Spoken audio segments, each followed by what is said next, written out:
हर हर महादेव। हार्दिक स्वागत करती हूँ आप लोग का अपने चैनल पे। महादेव जी की कृपा से आप लोग सकुशल अच्छे होंगे।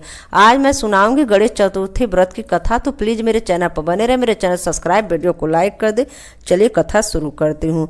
श्री कृष्ण जी बोले, हे युधिष्ठिर, आप इस व्रत को करो, इससे आपका भी नष्ट राज्य पुनः आपको प्राप्त होगा और समस्त शत्रुओं का नाश होगा। हे राजन, इस प्रकार समस्त दुख को नाश करने वाला, अभ्युदय देने वाला व्रतों को यह उत्तम व्रत मैं आपसे कहता हूँ। पहले कृतयुग में नल नाम का एक राजा हुआ। उनकी देवयंती नाम से प्रसिद्ध परम सुंदरी एक रानी थी। देवक से स्त्री वियोग में दुख को देने वाला उसको एक साप लगा था। उसे तीसरे महीने में ही उसका पति नल प्राप्त हो गया। लेकिन नल राजा भी की विपत कर्म से कर्म बढ़ने लगा। हाथी खाने से हाथी, घुड़सवार से घोड़े चोरी हो गए। चोरों ने खजाना लूट लिया, दुष्टों ने महल में आग लगा दी।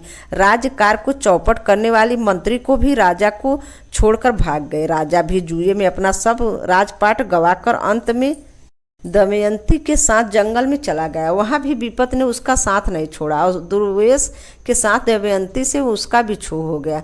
किसी नगर में जाकर राजा नल ने नौकरी कर ली, तो किसी नगर में रानी दमयंती तथा अन्य किसी नगर में राजपुत्र ने।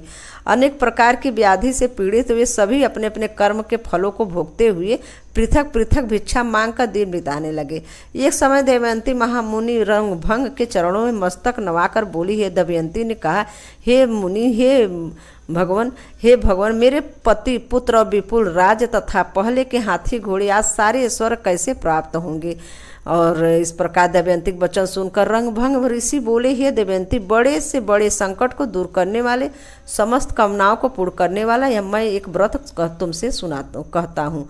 भाद्रपद कृष्ण चतुर्थी, कृष्ण संकठी चतुर्थी कही जाती है। उस दिन इस पुरुष स्त्रियों को पहलोपचार पूजन करे और पूरी विधि विधान से गणेश चतुर्थी का पूजन करने के बाद गजानन व्रत के करने से देवी 7 महीने में ही तुम्हारी मनोकामना सफल हो जाएगी।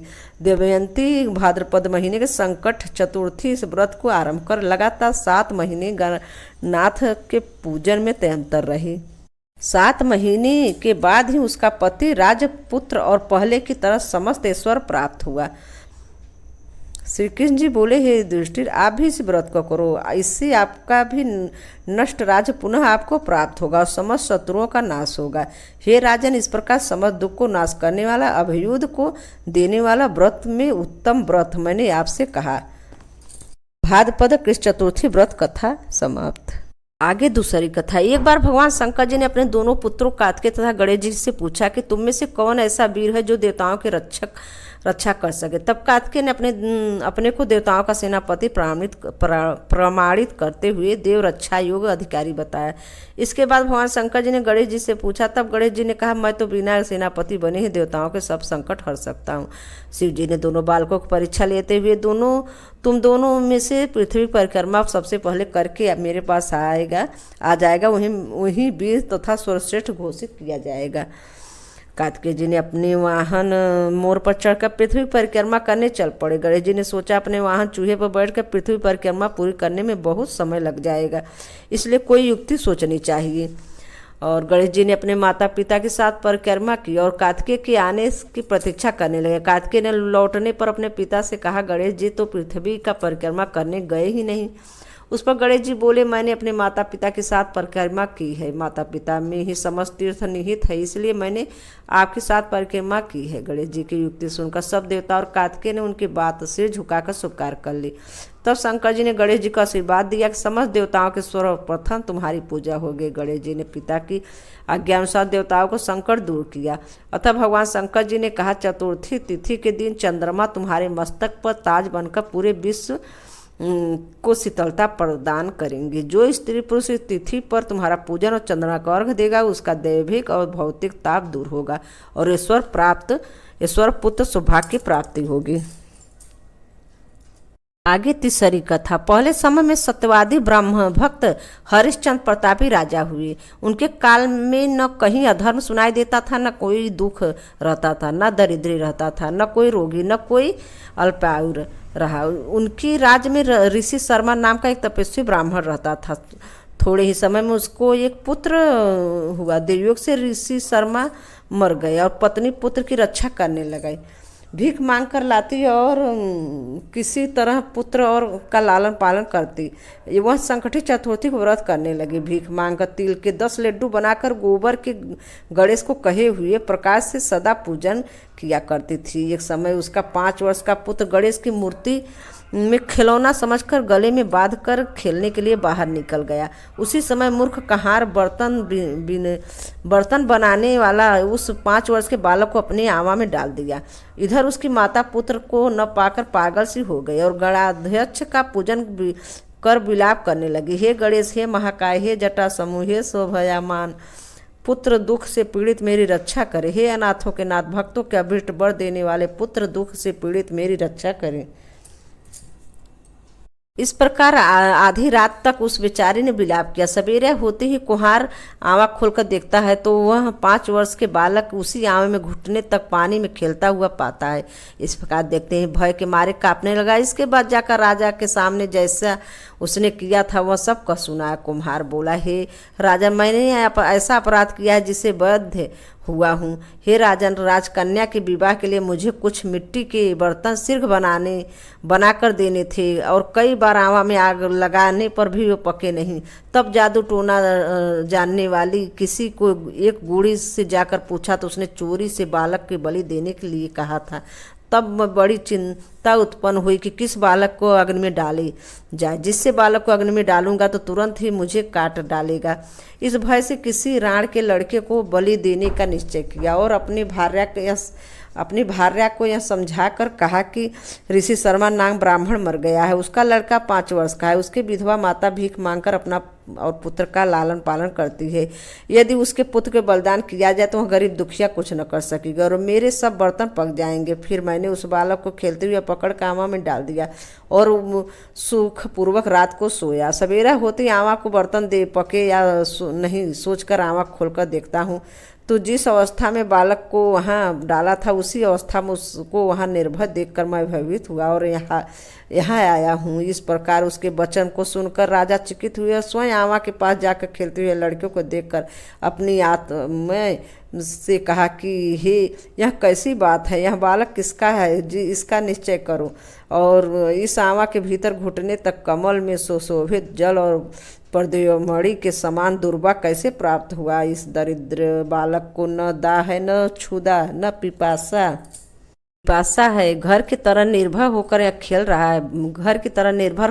रहा है। राजा इतना कहने पर रोती कलपती वह ब्राह्मणी भी वहां पहुंची और अपने बालक को देखकर उसे उठाकर छाती से लगाया और चुम्बन किया। रोती हुई कलपती हुई गांव राजा के आगे बैठ गई। राजा हरिश्चंद्र बोले, ब्राह्मणी, अग्नि ने इस बालक को क्यों नहीं जलाया? क्या तू कोई टोटके जानती है अथवा कोई उग्र तप किया है? ब्राह्मणी बोली, हे राजन, न मैंने चेटक जानती हूँ, न धर्म जानती हूँ, न कोई तप किया है, न योग, न कोई दान किया है, न विधान, न बलिदान। हे राजेंद्र, मैंने केवल संकटनाशक गणेश का उत्तम व्रत किया है जिसके प्रभाव से मेरा बालक कुशल से है। इस प्रकार उसका वचन सुनकर राजा फिर कहा कि यह व्रत मुझे समस्त है। मेरी सारी प्रजा इस व्रत को करो, हे भारत। इस प्रकार राजा ने उसकी परिक्रमा कर कहा कि हे ब्राह्मणी, तू धन्य है कि मेरी संपूर्ण प्रजा के गणाध्यक्ष की पूजा का प्रारंभ करवाया। इस व्रत राज के प्रभाव से ब्राह्मणी के उत्तम पुत्र प्राप्त हुआ। और युधिष्ठिर ने कहा कि इसलिए व्रतों में उत्तम इस व्रत के प्रभाव से आपका अभिष्ट सिद्ध होगा और जो कोई समस्त सिद्धि को देने वाले उस व्रत को करता है उसका गया हुआ राज, मित्र, पुत्र, पौत्र आदि समस्त सुख पुनः प्राप्त होता है। कथा यहीं पे समाप्त होती है।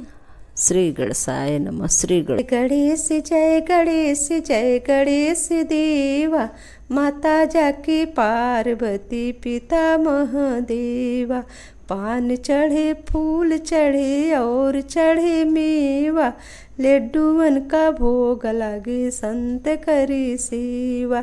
एक दन दयावंत 4 भुजाधारी, माथे सिंदूर सोहे मूस की सवारी।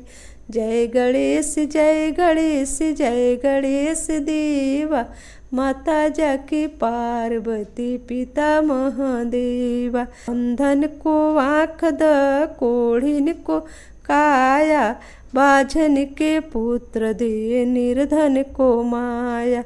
जय गणेश जय गणेश जय गणेश देवा, माता जाकी पार्वती पिता महादेवा। पान चढ़े पुष्प चढ़े और चढ़े मेवा, लड्डूअन का भोग लागे संत करे सेवा। पान चढ़े पुष्प चढ़े और चढ़े मेवा, सूरदास शरण आए सफल कीजे सेवा। जय गणेश जय गणेश जय गणेश देवा, माता जाकी पार्वती पिता महादेवा। दीनन की लाज रख शंभ सुतवारी, कामना को पूरा कर जाओ बलिहारी। पान चढ़े फूल चढ़े और चढ़े मेवा, लड्डूअन का भोग लागे संत करे सेवा। जय गणेश जय गणेश जय गणेश देवा, माता जाकी पार्वती पिता महादेवा। श्री गणेशाय नमः। हर हर महादेव। धन्यवाद।